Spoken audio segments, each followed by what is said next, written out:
Pesona hewan peliharaan jiwa. Bab 40 sampai bab 45. Bab 41, teknik pertempuran baru, Flaming Aun. Setelah kembali ke gubuk kayunya, Cumu akhirnya bisa tidur. Peraturan Nightmare Palace berarti bahwa selama seseorang dapat bertahan hidup dalam kompetisi semacam ini dan pada saat yang sama tidak dimangsa oleh Nightmare, maka ia akan memenuhi syarat untuk menjadi anggota Nightmare Palace. Saat ini, Cumu sudah bisa dikatakan sebagai anggota Istana Mimpi Buruk. 3 hari kemudian, dia akan pergi ke beberapa pulau yang memiliki kota-kota di sana dan kemudian dia tidak perlu lagi hidup seperti budak. Satu-satunya hal yang dikhawatirkan Cumu adalah Cao Yi, yang temperamennya sulit dinilai. Sebelumnya, jika senior tidak disebutkan, Cao Yi mungkin telah membunuhnya saat itu juga. Jika aku punya kesempatan, aku harus menyingkirkan Cao Yi ini. Cumu mampu melihat niat membunuh yang Cao Yi simpan terhadapnya.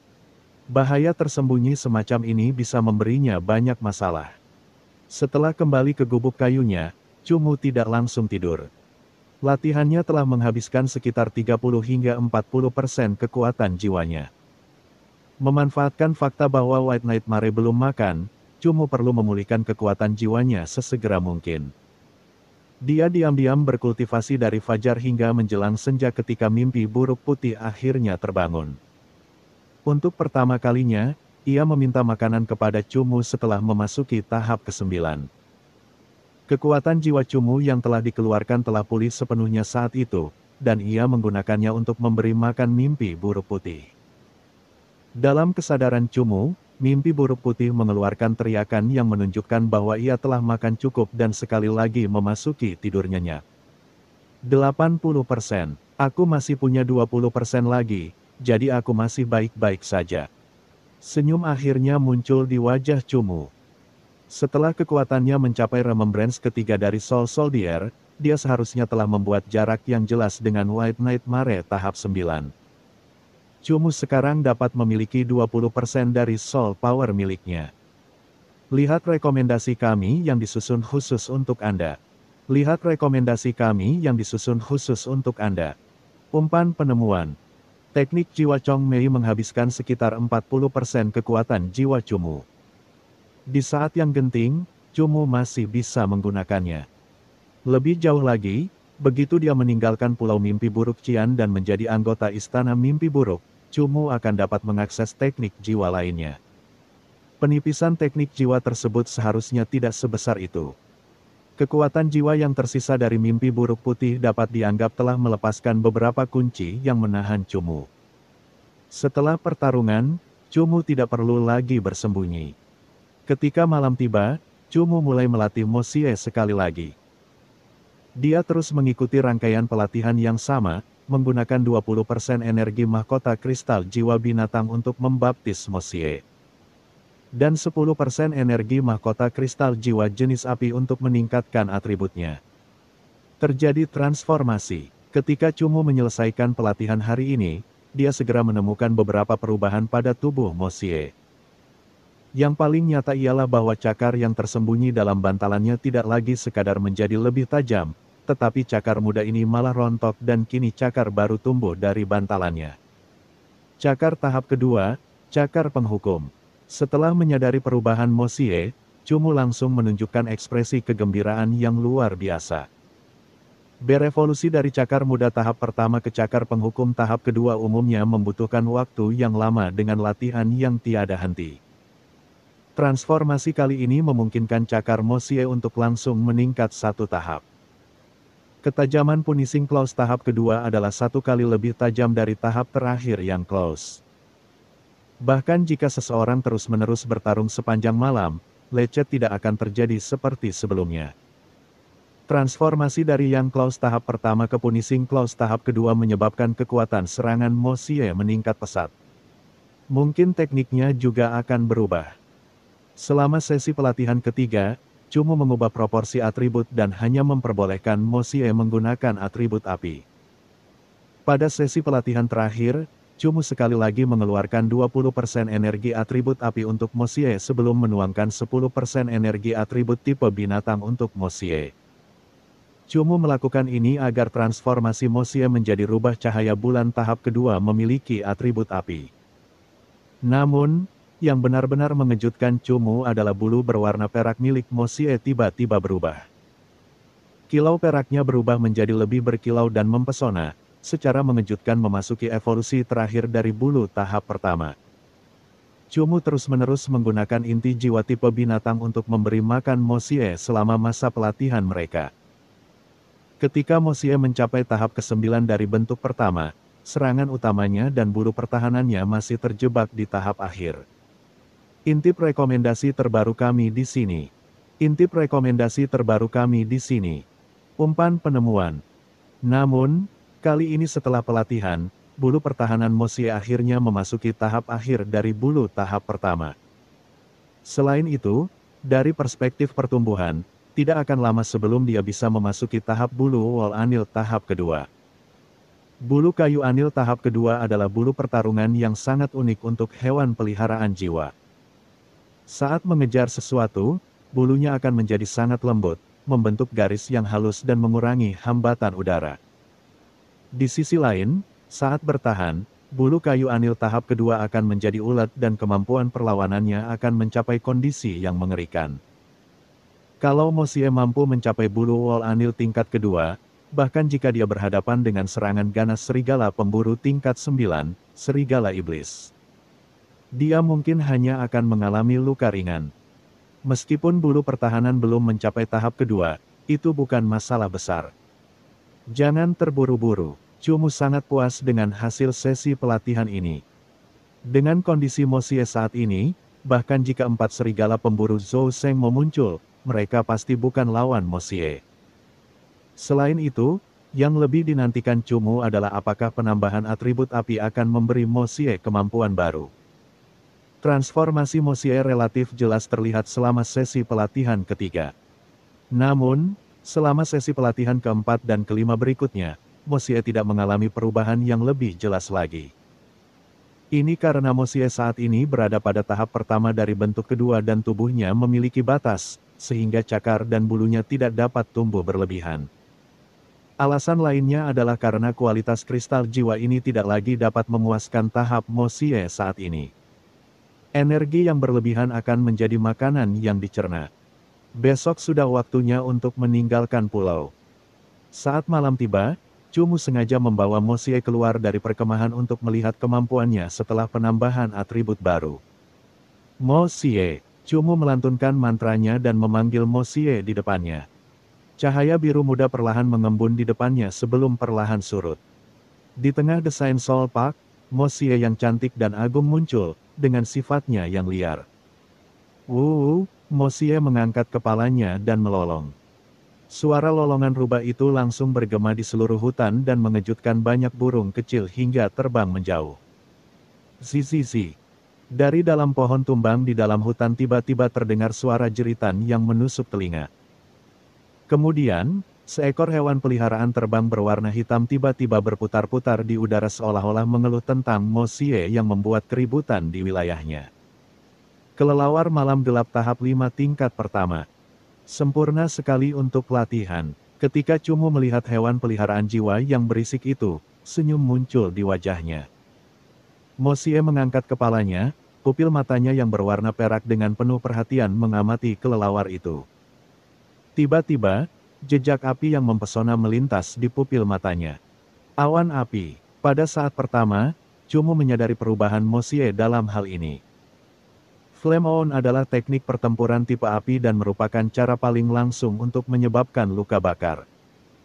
Meskipun efek terbakarnya tidak seefektif konflagret, kecepatan pelepasannya memiliki keunggulan mutlak. Bab 42, Meninggalkan Pulau Mimpi Buruk Cian. Flame On bagaikan nyala api mencolok yang tiba-tiba berkelap-kelip dengan indah dan megah di malam hari. Warna nyala api itu sangat mirip dengan matahari terbenam, merah yang menawan. Kelelawar malam gelap yang terkena serangan itu menjerit dengan tepat. Zizizi, sayap tipis kelelawar malam gelap segera menyala dengan warna merah, dan tiba-tiba terbakar. Jeritan kelelawar malam gelap semakin memilukan, dan suara yang memekakkan telinga terus bergema, tajam dan menyedihkan. Dengan sayap yang terbakar, kelelawar malam kegelapan benar-benar kehilangan kekuatan tempurnya dan berubah menjadi seberkas cahaya merah yang menghantam rumput. Setelah berjuang beberapa kali dengan susah payah, nyawanya perlahan-lahan menghilang. Api sangat efektif terhadap hewan peliharaan bertipe sayap dan bertipe gelap. Cumu menatap kelelawar malam gelap saat dia berbicara. Meskipun Mosie baru saja menguasai teknik Flame On ini, dia masih bisa membunuh Dark Knight Bat ini dengan satu gerakan. Secara kebetulan, teknik api juga sangat efektif melawan Dark Knight Bat. Kelelawar malam gelap merupakan bagian dari ras kelelawar dunia iblis atribut sayap. Sangat jelas bahwa kelelawar malam gelap ini juga memiliki atribut gelap. Organisme bersayap biasanya takut dengan teknik tipe api yang dapat membakar sayap mereka. Dengan tambahan atribut gelap, kelelawar malam gelap ini benar-benar malang. Bahkan saat sekarat, ia tidak menyangka bahwa rubah cahaya bulan akan tiba-tiba melakukan teknik tipe api, kelemahan fatalnya. Dengan penambahan atribut api, Mosie saat ini hanya memiliki teknik Flame On. Seiring dengan pertumbuhan Mosie, ia secara bertahap akan menguasai teknik yang lebih kuat. Setelah kembali ke gubuk kayu, Cumu bisa tidur dengan tenang. Selama beberapa hari terakhir, Cumu selalu gelisah, dan dia jarang memiliki kesempatan untuk benar-benar beristirahat. Tepat setelah berbaring, Cumu tertidur lelap. Kecemerlangan putih yang luas di permukaan laut secara bertahap muncul dan cahaya yang agak hangat menyinari lautan hitam. Memberi jalan bagi gumpalan laut merah yang terbit indah saat matahari terbit. Kabut tipis mengikuti cahaya matahari sebelum menghilang perlahan. Di Pulau Mimpi Buruk Cian, suara kicauan berbagai macam burung menyambut hari baru. Saat fajar menyingsing, sebuah perahu muncul di luar Pulau Mimpi Buruk Cian. Bendera yang dikibarkan oleh perahu ini adalah simbol istana mimpi buruk. Perahu itu tidak begitu besar, dan sepertinya hanya dapat menampung sekitar 20 orang. Keempat sisi Pulau Mimpi Buruk Cian merupakan jurang dan tidak ada tempat untuk berlabuh, jadi perahu itu hanya dapat berhenti sementara di karang. Bertahanlah, jika kau jatuh, tidak ada yang bisa menyelamatkanmu. Hiu pemburu yang berenang di sekitar pantai terumbu karang paling suka memakan hal-hal bodoh. Cao Yi berdiri di tepi jurang dan berbicara kepada 10 pelatih hewan peliharaan jiwa muda. Yang mengherankan, berdiri di samping Cao Yi adalah seekor burung berbulu biru besar yang tingginya lebih dari 3 meter. Saat itu, Cumu pernah bertemu dengan burung cian yang tinggi di pulau bagian dalam. Burung cian adalah hewan peliharaan jiwa tipe sayap dan memiliki kemampuan untuk mengendalikan angin. Tubuh cian bird itu mungkin tidak sampai setengah meter dan baru pada tahap 4. Cian bird di depan semua orang sudah melampaui bentuk muda dan lemah itu. Burung cian dengan bentuk tubuh seperti ini mungkin berada di atas bentuk keempat. Mengenai tahap apa di bentuk keempat, sulit untuk menentukannya. Mosie saat ini baru berada di tahap pertama dari bentuk kedua. Dibandingkan dengan cian bird ini, deltanya sangat besar. Namun, Cumu yakin bahwa tidak akan lama lagi sebelum Mosie mencapai level ini. Bentuk keempat cian bird mampu menahan berat orang sepenuhnya. Hewan peliharaan jiwa yang bisa terbang ini dapat dengan mudah menjadi alat transportasi yang sangat efektif. Selain itu, perasaan bebas saat terbang tinggi ke langit mungkin merupakan sesuatu yang didambakan banyak orang. Oleh karena itu, ketika semua orang melihat burung cian besar milik Cao Yi, mereka semua memperlihatkan ekspresi kagum dan cemburu. Dengan burung cian yang menemani mereka dalam perjalanan pulang pergi, Cumu sekali lagi merasakan sensasi melayang di atas lautan sambil menghadapi desiran ombak laut. Ini juga merupakan perasaan bebas. Total ada 15 orang yang diangkut ke atas kapal. Ada 10 anggota baru Istana Mimpi Buruk yang selamat dari persaingan yang kejam, dan 5 mandor termasuk Cao Yi. Sambil mengangkat layar, mereka berangkat. Setelah bertahan hidup di pulau yang benar-benar terisolasi selama setengah tahun, mereka akhirnya dapat meninggalkan pulau ini. 10 pelatih hewan peliharaan jiwa muda yang selamat semuanya tergerak secara emosional. Terutama ketika memikirkan masa depan, di mana mereka akan menjadi anggota Istana Mimpi Buruk. yang setara dengan melepaskan diri sepenuhnya dari kehidupan perbudakan. Selama mereka mendengarkan perintah istana mimpi buruk, mereka tidak perlu khawatir akan hidup mereka lagi. Selain itu, mereka dapat menggunakan sumber daya istana mimpi buruk untuk perlahan-lahan meningkatkan kekuatan mereka. Di tengah lautan biru yang tak terbatas, perahu Nightmare Palace perlahan hanyut. Air laut tidak begitu tenang dan perahu terus bergoyang di tengah ombak laut. Setelah mengalami 2 hingga 3 hari bergoyang, para pelatih hewan peliharaan di atas perahu sudah pusing, dan sama sekali tidak berminat untuk menikmati pesona laut. Kondisi Cumu masih bisa dibilang baik. Goyangan perahu tidak terlalu berpengaruh padanya dan dia berdiri di geladak, menghadap angin, menatap penuh perhatian ke arah ombak laut di depan yang dibelah oleh perahu. "Jangan berdiri di sana," seorang mandor melirik Cumu dan berkata dengan dingin. Cumu menatap mandor ini dan sedikit kebingungan muncul dalam tatapannya. Lautan mengandung banyak hewan buas. Orang lemah sepertimu yang berdiri di dekat tepi perahu sama saja dengan menggantungkan sepotong daging di pagar. Kau akan dengan mudah menarik organisme yang kelaparan di dalam air. Mereka dapat dengan mudah melompat dan menelanmu dalam satu gigitan sebelum mendarat di sisi lain perahu dan kembali ke laut, kata mandor itu. Oh, Cumu menganggukkan kepalanya tanpa ekspresi dan segera mundur beberapa langkah tanpa mengubah ekspresinya. Senyum muncul di wajah mandor dan sedikit kesombongan muncul di tatapannya. Salah satu alasannya adalah karena dia memandang rendah Cumu, si pemula. Alasan lainnya adalah karena dia tampak sangat tua, lebih tua dari Cumu. Hualala. Tepat pada saat ini, tiba-tiba terjadi percikan air yang dahsyat di depan perahu. Tiba-tiba, seluruh perahu menjadi sangat berbatu. Dari dalam semburan lautan, barisan gigi tajam berburu terlihat, diikuti oleh kepala yang sangat besar. Kepalanya adalah kepala hiu dan tubuhnya adalah ular piton raksasa. Makhluk ganas itu tiba-tiba muncul dan menyerang mandor yang sombong itu. Rambut mandor itu tertiup ke belakang oleh napas berbau amis dari hiu piton. Tepat sebelum kepalanya benar-benar tergigit, mandor ini nyaris berhasil berjongkok dan berguling, menghindari serangan mematikan ini. Dia duduk dengan wajah pucat di geladak. Benar-benar berbahaya, seekor hiu piton sepanjang 10 meter. Mandor itu mengeluarkan keringat dingin sambil terengah-engah. Kultivasi Cumu cukup mirip dengan mandor ini, tetapi persepsinya sedikit lebih kuat. Tepat sebelum hiu piton muncul, Cumu telah memperhatikan fluktuasi spasial ini. Senior Cao, kita punya masalah besar. Sepertinya kita telah menjadi sasaran sekelompok hiu piton. Tepat pada saat ini, seorang mandor berteriak dengan agak panik ke arah Cao Yi. Bab 43, Peri Air. Hiu piton, Beastwald tipe air, spesies hiu, spesies dengan pangkat pelayan tinggi, berbeda dengan hiu pemburu.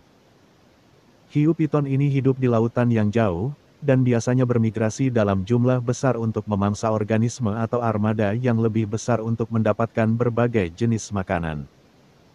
Hiu piton yang menyerang armada umumnya sudah tumbuh hingga tingkat tertentu, jadi hiu piton yang menyerang sebagian besar adalah hiu tingkat kedua ke atas.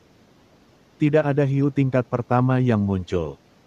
Hewan peliharaan jiwa wujud kedua dan di atasnya, dan juga pangkat tinggi, bukanlah sesuatu yang bisa ditangani oleh pelatih hewan peliharaan jiwa muda.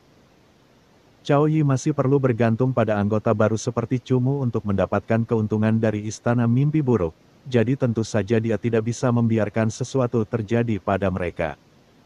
Turunkan pantat kalian ke kabin kapal, teriak Cao Yi pada semua orang. Hualala, suara percikan air.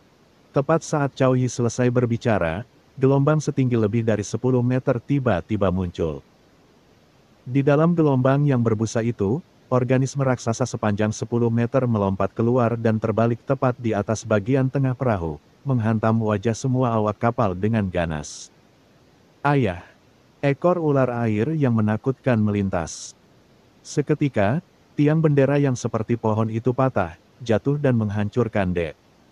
Binatang buas! Cao Yi jelas-jelas marah. Ketika hiu piton yang panjangnya lebih dari 10 meter itu terbang lewat, tanpa diduga ia mencengkeram ekor hiu piton itu, dan jatuh ke dalam air bersamanya. Ketika mereka jatuh ke air, air kembali memercik ke dermaga, memercik ke semua orang di perahu. Lama sekali. Air laut bergulung-gulung tanpa henti. Semua pelatih hewan peliharaan jiwa muda bersembunyi di kabin, sedikit terkejut melihat Cao Yi melompat ke area laut. Gululu gelombang.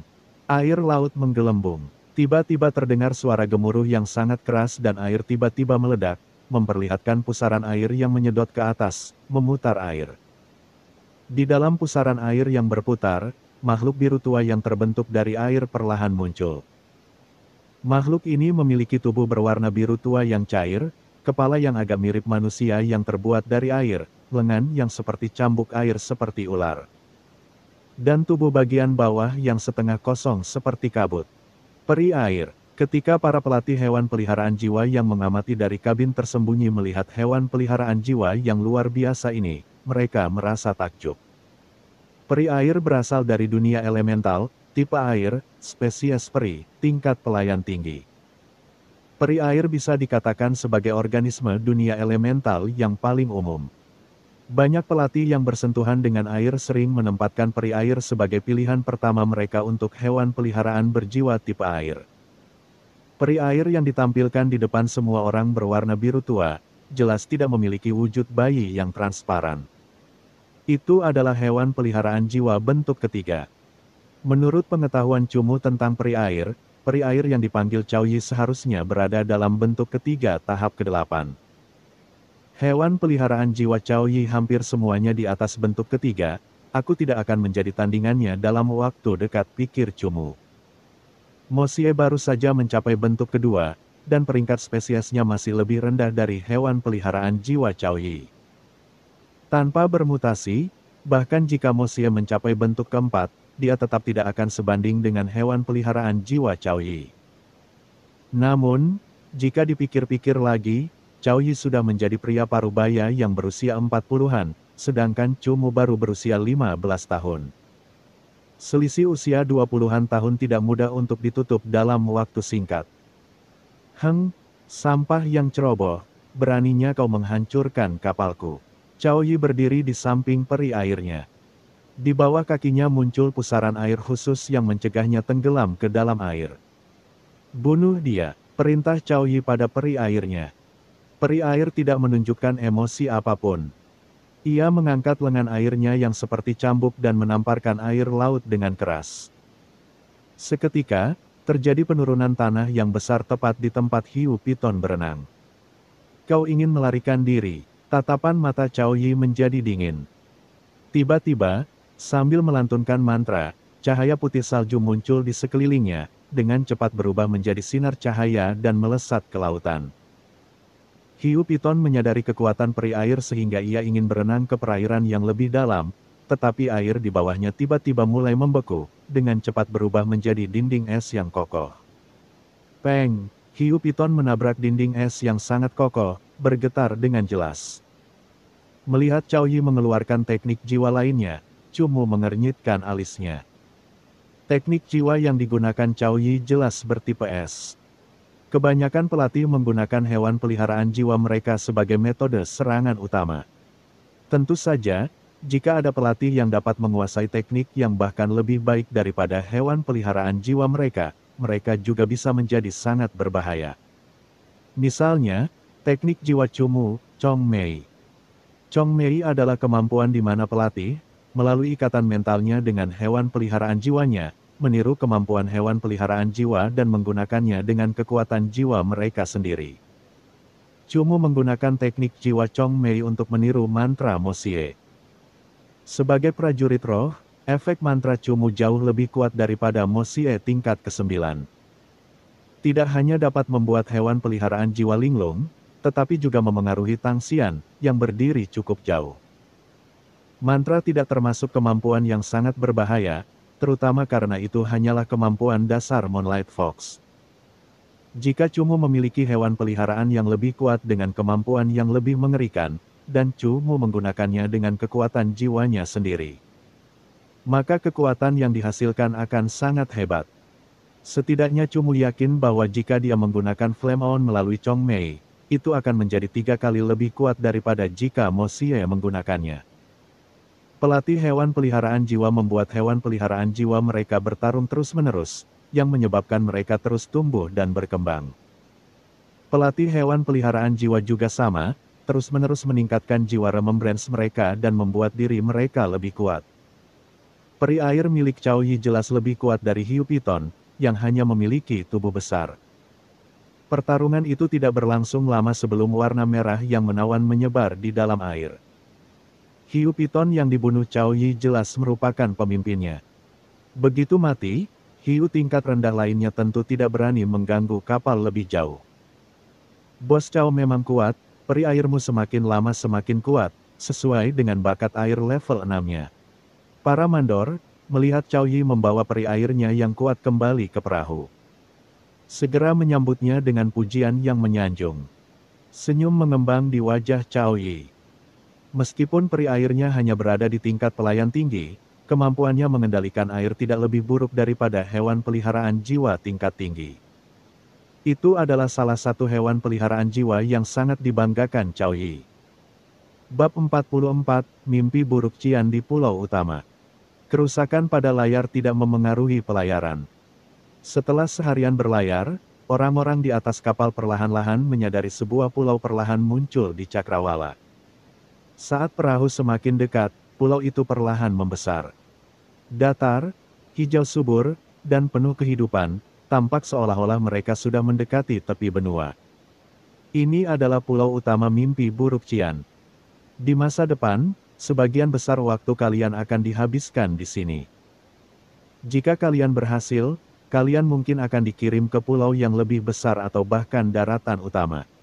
Zheng Ze menunjuk ke pulau itu dan menjelaskan kepada para anggota baru yang baru saja lolos dari cengkeraman. Kematian. Berpindah dari pulau terpencil yang penuh perbudakan ke pulau dengan kota kecil, yang paling mereka peroleh adalah kebebasan. Emosi ini memang sulit diungkapkan dengan kata-kata. Mata ke-10 pelatih muda itu mulai berbinar-binar, terlepas dari seberapa kejam, atau egoisnya mereka biasanya. Sekarang, mereka semua agak menantikan lingkungan baru itu. Pulau utama Qian Nightmare memiliki pelabuhan yang sangat besar. Saat kapal mereka berlabuh di teluk, masih banyak kapal yang sibuk dengan aktivitasnya, membawa berbagai macam barang. Jarak antar pulau sangat jauh, jadi Cumu untuk sementara tidak melihat seorang pun terbang ke pulau itu dari laut jauh dengan hewan peliharaan jiwanya sendiri. Beast World, Soul Pet tipe terbang sangat banyak jumlahnya. Namun, mereka yang memiliki daya angkut, stamina terbang, ukuran, dan aspek lain yang memenuhi kebutuhan transportasi pelatih Soul Pet tidaklah umum. Qian Bird milik Cao Yi hanya dapat membawa seseorang terbang sebentar. Jika durasinya lebih lama, sayap Qian Bird yang cukup kuat juga tidak akan mampu mengatasinya. Lihat, ikuti mereka berdua, mereka akan mengatur segalanya untukmu. Begitu turun dari perahu, Cao Yi berteriak pada semua orang, dan dia pergi ke arah yang tidak diketahui. Zheng Ze dan Gu Lei memimpin di depan sementara 10 anggota baru mengikuti di belakang dengan cermat. Kedua mandor itu tidak menjelaskan apapun tentang pulau utama Qian Nightmare, dan hanya menyuruh semua orang untuk mengikuti mereka. Menengok ke sekeliling dan meninggalkan kelompok itu tidak diizinkan. Setelah memasuki dermaga, terlihatlah jalan setapak yang besar. Bagian pertama jalan setapak itu lurus, sisi-sisinya dihiasi oleh toko-toko dan rumah-rumah bergaya pelabuhan, yang tampaknya tidak jauh berbeda dengan beberapa kota di daratan utama. Jalan lurus itu membentang sekitar 2 km sebelum menanjak, menyediakan jalur menuju bukit yang landai. Kenyataannya, jika Anda melihat ke bawah jalan setapak dari dermaga, Anda akan melihat bercak-bercak struktur granit di puncaknya. Salah satu bangunan, yang megah seperti istana, memiliki atap berbentuk menara khusus yang dapat dianggap sebagai simbol pulau ini. Gunung ini adalah istana mimpi buruk Qian. Akan ada banyak tempat yang ditandai dengan jelas yang tidak boleh kamu masuki.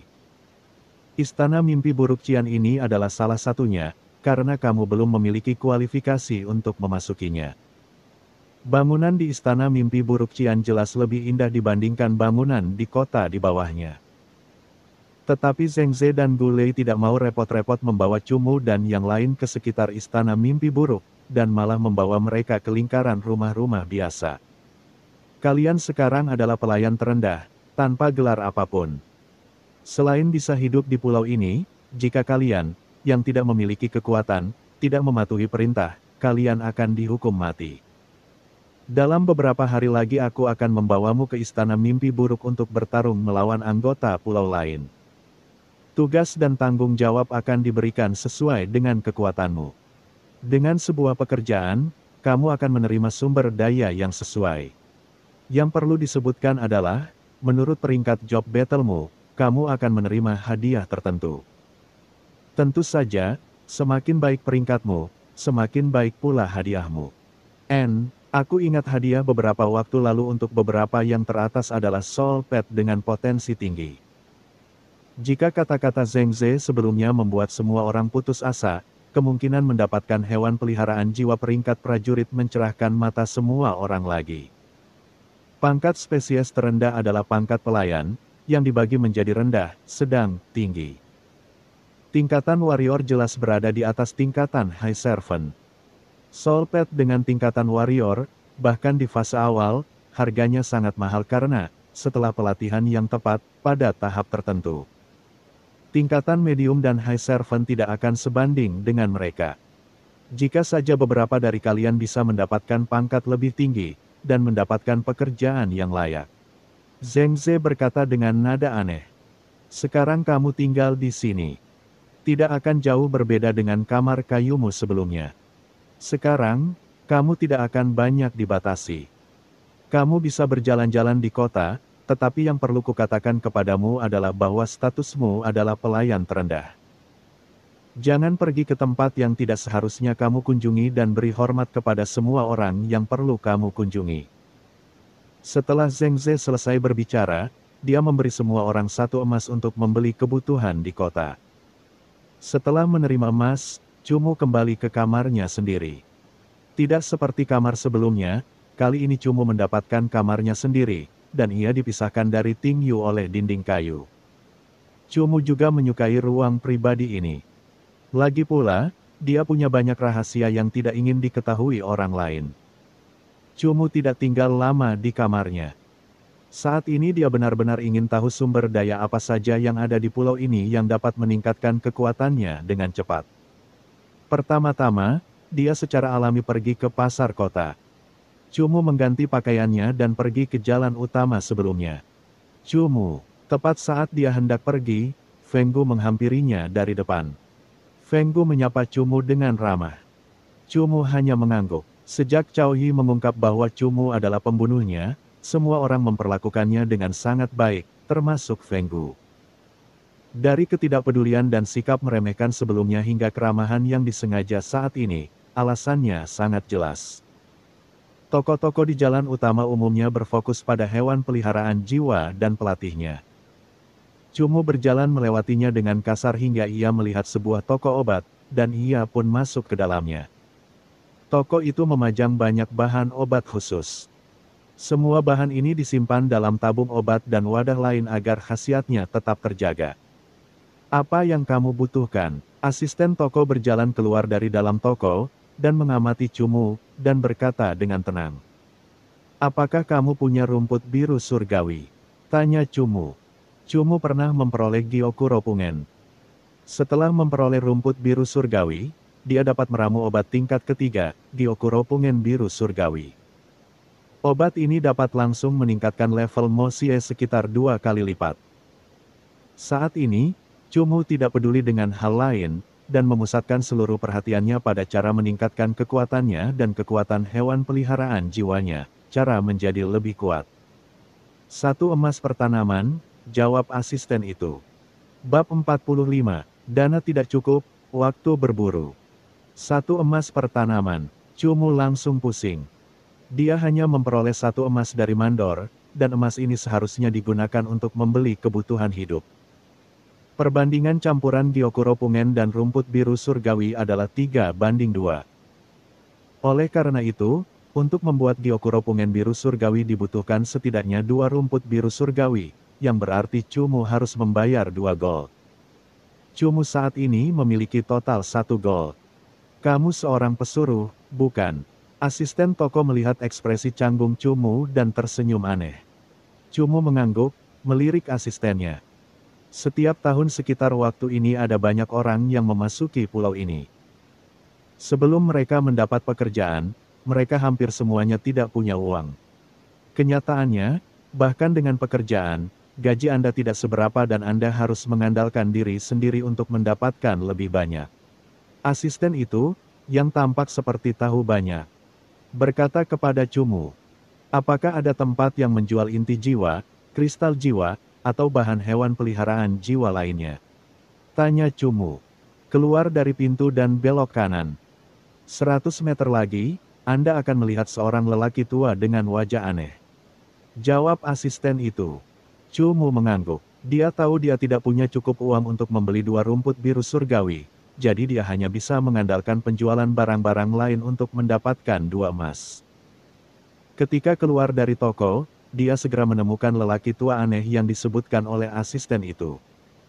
Rambut lelaki tua aneh itu putih bersih. Dia hanya duduk sendirian di toko kecil itu. Ruangan itu sangat luas, tanpa apapun. Apakah kamu membeli inti jiwa di sini? Cumu masuk dan bertanya, sambil menatap lelaki tua itu. Ya, berapa banyak yang kau punya?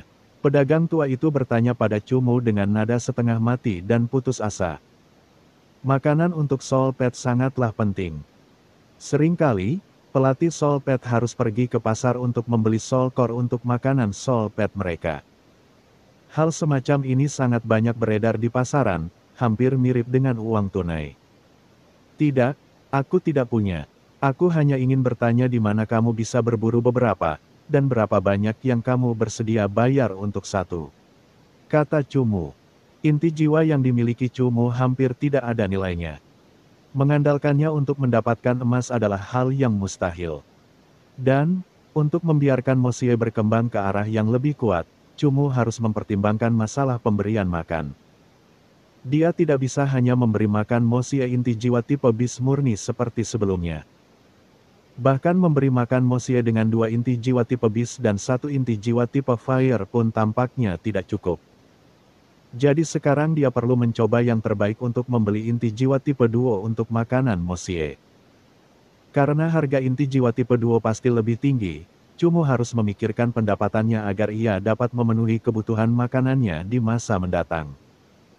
Oleh karena itu, menjadi seorang pemburu untuk mendapatkan uang adalah suatu keharusan.